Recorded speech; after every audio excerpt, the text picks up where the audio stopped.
যাদবপুর বিশ্ববিদ্যালয়ের ছাত্র নির্যাতনের ঘটনার র্যাগিং এর সমস্ত অভিযোগ ওড়ালেন পড়ুয়ার বাবা মেঘবরণ প্রামাণিক। তিনি জানান, বিশ্ববিদ্যালয়ের হোস্টেলে পড়ুয়াদের মধ্যে কিছু ভুল বোঝাবুঝি হয়। পরে ছেলে অসুস্থ হওয়ার খবর পেলে কলকাতায় গিয়ে ছেলেকে নিয়ে এসে এক আত্মীয়ের বাড়িতে রেখে দিই। সে এখন সুস্থ। আমাদের পক্ষ থেকে কোনো কিছু অভিযোগ নেই। যা সমস্যা ছিল সেটা নিজেদের মধ্যে মিটিয়ে নেওয়া হয়েছে। যাদবপুর বিশ্ববিদ্যালয়ের ইঞ্জিনিয়ারিং বিভাগের পড়ুয়া বিশ্বজিৎ প্রামাণিক পুরুলিয়ার বাগমন্ডি থানার তুনতুড়ি গ্রামের স্থায়ী বাসিন্দা। বাবা পেশায় ব্যবসায়ী। বিশ্বজিৎ প্রামাণিকের হঠাৎ অসুস্থ হওয়ার খবর পেলে গতকাল বাবা কলকাতায় পৌঁছায়। সেখানে ছাত্রদের মধ্যে কিছু ভুল বোঝাবুঝির খবর পান তিনি। পরে সেই সমস্যা মিটিয়ে নিয়ে ছেলেকে বাড়ি নিয়ে আসেন বাবা মেঘবরণ প্রামাণিক। যাদবপুরে কি নিয়ে পড়ে?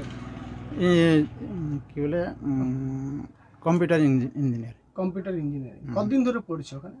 ওখানে এইবারে এমএ পড়ছে, এমটেক করছে। এমটেক করছে।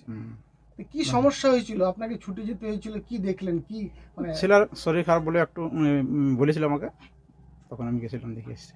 ছেলের শরীর খারাপ? হ্যাঁ, ছেলে এখন ঠিক আছে। কি দেখলেন ওখানে? ওখানে হসপিটালে ছিল। হসপিটালে গিয়ে আমি ওদের সাথে কথা বললাম, তো দেখলাম যে ছেলে ঠিক আছে এখন।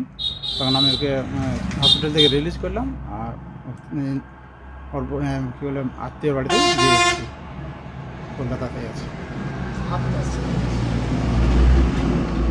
বলছিলাম র্যাগিং ট্যাগিং এর কোনো? না না, সেরকম কিছু হয় না। ওদের ভুল বুঝাবুঝি হয়েছিল, ওরা ওদের মধ্যে মিটিয়ে নিয়েছে। হস্টেল থেকে ওটা মিটিয়ে নিয়েছে। আপনার কোনো অভিযোগ নেই? না, আমার কোনো অভিযোগ নেই। যখন ছেলে সুস্থ আছে, কিছু হয়নি, তা আমি কেন মিথ্যা কথা বলবো? কাকে আমি দোষারোপ করতে চাই না। হয় নাই সেটা দোষারোপ করে কি লাভ?